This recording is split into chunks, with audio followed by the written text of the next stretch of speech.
Hello everyone, I am advocate Sandeep Dubey. और हमने decide किया है that we are going to start some new series about the court cases which is happening in day to day life of advocate and clients. कि actually में cases कैसे चलते हैं, क्या क्या फंक्शन होता है, ये सारी की सारी चीज़ें हम डिस्कस करेंगे। और आज जिस सीरीज़ की मैं स्टार्टिंग कर रहा हूँ, हम बहुत सारे केसेस को डिस्कस करेंगे एज ए एपिसोड, छोटे छोटे एपिसोड होंगे। तो आज हम डिस्कस करेंगे एक बहुत ही कॉमन केस है, वो है मेंटेनेंस का। सीआरपीसी के सेक्शन 125 में there is a provision for maintenance. तो मेंटेनेंस क्या है, किस तरीके से काम करता है, इस बारे में डिस्कस करेंगे। क्या क्या लीगल कॉम्प्लेक्सिटी है, और कई बार एक्चुअली क्या है कि आपको प्रॉपर नॉलेज नहीं मिल पाता कि आपका केस चल रहा है, किस स्टेज में है, क्या है। तो वो चीज़ें मैं बताऊंगा जो आपको डेफिनेटली बहुत ज़्यादा हेल्प करेगी। डियर फ्रेंड्स, दोनों की पर्सपेक्टिव से बात करूंगा।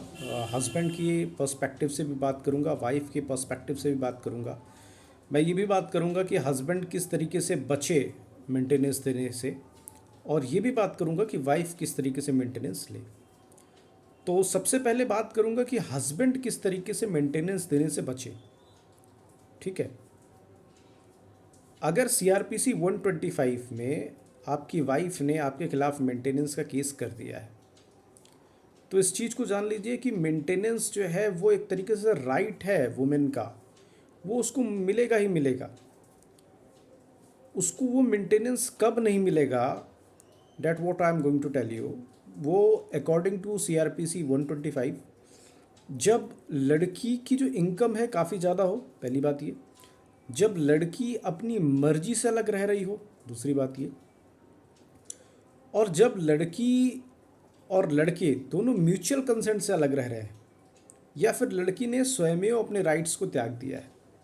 ये कुछ ग्राउंड्स हैं जिसमें लड़की को मेंटेनेंस के अधिकार नहीं होते, है ना, मेंटेनेंस उसको नहीं मिलेगा। तो अब कंडीशन ये है कि जिस जैसे ही लड़की ने 125 का केस आपके खिलाफ किया, तो केस करने के बाद में आपका पहला स्टेप क्या होगा। देखिए, कभी भी 125 का जब केस होता है, तो जैसे ही केस होता है तो एक मेंटेनेंस की डिमांड तो मजिस्ट्रेट के सामने लड़की करती है। इसके साथ साथ एक एप्लीकेशन दिया जाता है इंतरिम मेंटेनेंस मानने का, कि जब तक मेंटेनेंस का पूरा डिसीजन नहीं आ जा रहा है, तब तक इनको इंतरिम मेंटेनेंस कुछ ना कुछ पैसे प्राप्त हो इंतरिम मेंटेनेंस में। तो इंतरिम मेंटेनेंस का जैसे ही एप्लीकेशन आए, तो आपको रिप्लाई करना होता है। तो रिप्लाई आप मेंटेनेंस के रिप्लाई करिए।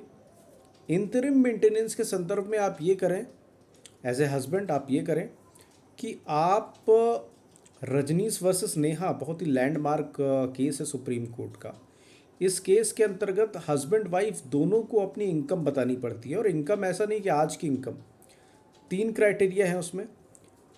शादी के पहले, जस्ट शादी के पहले कितनी इनकम थी हस्बैंड वाइफ की, शादी के टाइम पे कितनी इनकम थी हस्बैंड वाइफ की, और फिलहाल जब आप केस कर रहे हैं तब दोनों की कितनी इनकम है। ये बैंक स्टेटमेंट वगैरह आपको देने पड़ते हैं।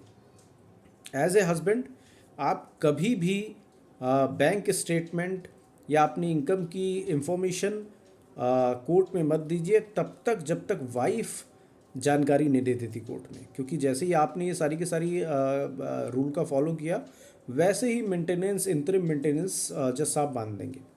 और मेंटेनेंस बंधेगा तो उसके बाद कहीं ना कहीं आपको सारा का सारा अमाउंट धीरे धीरे पे करना पड़ेगा, अदरवाइज़ आपको बहुत सारे इश्यूज होंगे।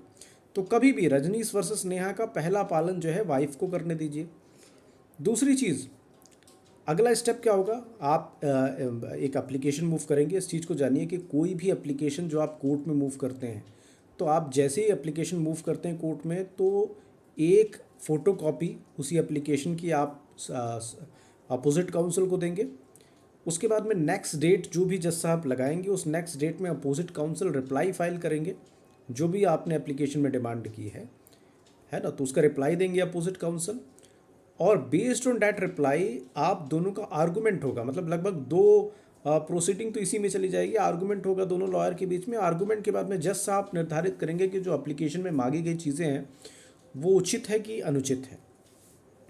हस्बैंड के पक्ष से, पर्सपेक्टिव से, ये बेहतर है कि आप कितना ज़्यादा से ज़्यादा उसको डिले कर लें। सीआरपीसी के सेक्शन 124 सब क्लॉज 4 और 125 सब क्लॉज 5, 125 सब क्लॉज 4 और 125 सब क्लॉज 5 के एप्लीकेशंस आप कोर्ट में मूव करें और आप उसमें एक ग्राउंड दे कि वाइफ जो है वो अपनी मर्जी से गई है या वाइफ की इनकम बहुत ज़्यादा है ना, वाइफ को पैसों की बिल्कुल ज़रूरत नहीं है, वो आपको हैरेस कर रही है। तो अब मैंने बताया कि एप्लीकेशन का एक प्रोसीजर है। आपने जैसे ही 125(4) का या 125(5) का एप्लीकेशन दिया, अपोजिट काउंसिल रिप्लाई करेंगे, उसके बाद आर्गूमेंट होगा। आर्गूमेंट के बाद में जज साहब फैसला करेंगे कि मेंटेनेंस देना है कि नहीं देना है। नेक्स्ट प्रोसीडिंग आएगी, उसमें आप सीआरपीसी 91 का एप्लीकेशन लगा के कोई ना कोई डॉक्यूमेंट मांग लीजिए। मतलब जितना आप लिंगर ऑन कर सकते हैं एज ए हस्बैंड, आप एज ए हस्बैंड जितना चीज़ों को डिले कर सकते हैं उतना आपके फ़ायदे में है। अदरवाइज़ अगर आप त्वरित कार्रवाइयाँ करेंगे, लगातार एप्लीकेशन देंगे तो आपका मेंटेनेंस बढ़ेगा। ठीक है। और अगर कभी ऐसा होता है कि मजिस्ट्रेट कोर्ट ने इंतरिम मेंटेनेंस बांध दिया तो आप फैमिली कोर्ट में अपील करेंगे। अपील करने पर वहाँ पे भी प्रोसेस चलेगा। You don't need to give interim maintenance. जितना पॉसिबल हो सके मेंटेनेंस ना दीजिए। ये एक हस्बैंड के पक्ष की बात है, लाभकारी बात है ये। अगले वीडियो में हम बात करेंगे वाइफ के पर्सपेक्टिव से कि किस तरीके से वाइफ हस्बैंड के इन हथकंडों से बचे और किस तरीके से मेंटेनेंस बनवाए। Thank you very much.